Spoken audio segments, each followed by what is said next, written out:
Bugungi zamon o'g'irlari oldingizga kelib cho'ntagingizga qo'l solishmaydi, balki firibgarlik ishlatib, sizga Telegram yoki boshqa ilovalardan bir dona fayl yuborishadi. Bu firibgarlikka asosan yoshi kattalar, telefonga keladigan har xil fayllarning formati bilan tanish bo'lmaganlar va asosan Android tizimida ishlaydigan, smartfon ishlatadigan insonlar aldanib, pullardan ayrilib qolishadi. Ularning rejasi oddiy. Firibgar avvalo smartfonlarga ilova va o'yinlarni o'rnatish uchun yaratilgan APK formatdagi dasturga o'xshash fayl yaratadi. APK bu Android tizimida ishlaydigan qurilmalarga bir dona fayl orqali dastur va o'yinlarni o'rnatish uchun hamma faylni bir joyga jamlab beradigan yig'uvchi format. Ya'ni tushunganingizdek, sizning telefoningizdagi SMS xabarlarni boshqarish, plastik kartangizga ulangan PayMe, Click, Paynet kabi to'lov yoki bank ilovalari boshqaruvini qo'lga olish uchun firibgar kerakli funksiyalarni bir dona noma'lum faylga jamlaydi. U fayl sizga kelganida siz uni qiziqib ochib telefoningizga o'rnatasiz. Bingo! Pullaringiz firibgarlarning qo'lida hisob. Endi tabiiy savol tug'iladi. Qaysi ahmoq firibgar yuboradigan xavfli faylni ochib ko'rishi mumkin? Eng qizig'i mana shu joydan boshlanadi. Firibgar ayyor va siz kutmagan darajadagi imkoniyatlarga ega. Avvalo u xavfli faylni sizga, bu faylni ochsang seni o'maraman deb emas, balki sizni ochishga majbur qilib yuboradigan darajada qiziqarli tarzda nomlab so'ng yuboradi. Fayl nomlari juda qiziq. Ziraat bank APK, seni aks ettirgan video APK, tug'ilgan kunimga taklifnoma APK, foto albom APK, galereya APK, Goskredit APK, YouTube 1 APK, Kredit Uz APK. Profiliga uyatsiz qizlarning ochiq rasmlaridan qo'yib olgan ba'zi firibgarlar esa nafsiga nimjon erkaklarga xavfli faylni mening intim rasmlarim APK deganga o'xshash nomlar bilan ham jo'natib, nafsibat baliqqa chuvalchang bergandek qarmoqqa ilintirishadi. Ulardagi ajoyib imkoniyatlardan biri esa, ular sizga odatda bunday fayllarni nafaqat notanish akkauntlardan, balki o'z tanishingizning akkauntidan ham yubora olishi mumkin. Buni qanday iloji bor dersiz? Ilojisi bor.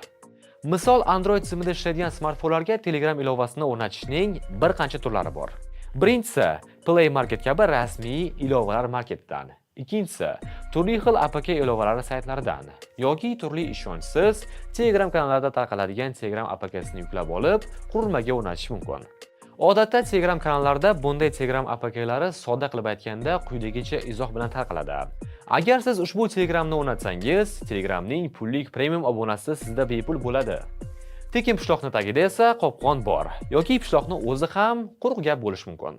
Ya'ni hech qanday Telegram premium obunasi bepul bo'lmaydi.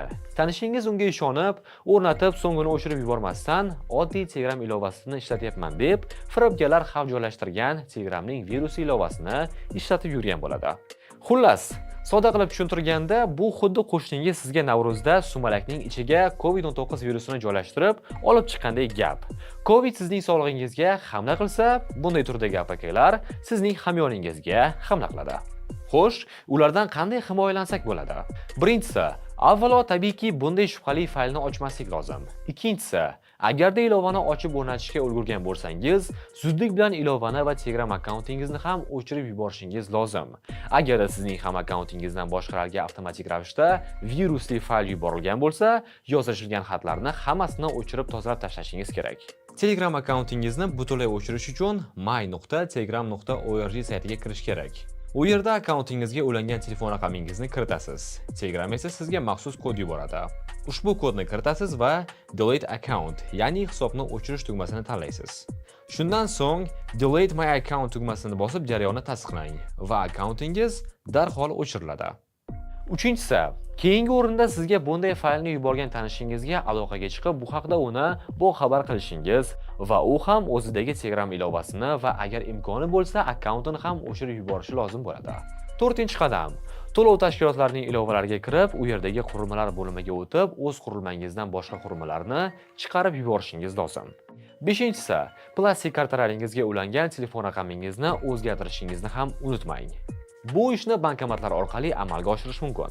Agar kartangizdagi pullar birin-ketin yechilib borayotgan bo'lsa-yu, siz shoshilinch paytda nima qilishni bilmay qolsangiz, birinchi bo'lib plastik kartangizning bankiga qo'ng'iroq qilib, bu haqida xabar berib kartangizni blokka soldirib turing. Bu firibgarlarning ishini muzlatib qo'yadi. Shundan keyin qolgan choralarga asta-sekin o'tsangiz bo'ladi. Bu turdagi firibgarlik faqatgina APK fayl ko'rinishida kelmaydi, balki shubhali havola, ya'ni silka ko'rinishida ham kelishi mumkin. Misol, Klikning rasmiy original sayti asl havolasi klik.uz dan boshlansa, shubhali havola klik.me, klik.ss kabi ko'rinishda kelishi mumkin. Siz saytga kirsangiz, saytning ko'rinishi original bilan bir xil bo'ladi. Telefoningizga kelgan SMS kodni yozib kirsangiz, firibgar original saytga sizning hisobingizdan kirib olib, pullaringizni boshqaruvini qo'lga oladi. Ya'ni tushunib turganingizdek, aslida eng to'g'ri va oddiy yo'l sizga kelgan hech qanday shubhali ilova-yu havolalarga kirib yoki qiziqib ham o'tirmang. Xalq tilida aytganda, eng tinchi ham shu. Qissadan hissa. Hech qanday shubhali fayl yoki havolaga tegina ko'rmang. Ko'rdingizmi? O'chirib tashlang. Hattoki bunday narsalar sizning eng yaqin insoningiz tomonidan yuborilgan bo'lsa ham. Ogohlik davr talabi. O'zingiz va pullaringizni ehtiyot qiling. Yaqinlaringizni ogoh qiling.